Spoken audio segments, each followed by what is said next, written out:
When combing through your search results, it's possible that you'll come across items that may be useful later on for a research project, but in the present don't have time to fully read or relocate again afterward.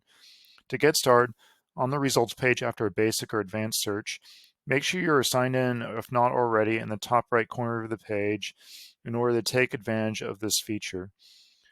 On the results that have potential to you, click on the pin icon off to the right next to the mail envelope icon in order to save it to your favorites. With this action, you'll notice a change in the icon and also your item as a whole being briefly highlighted in yellow.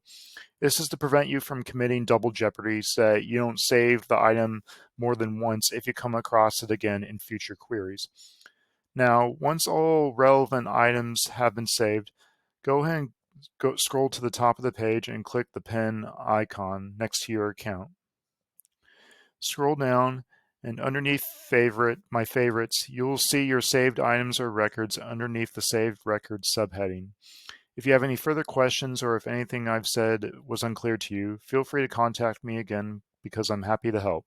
Thanks.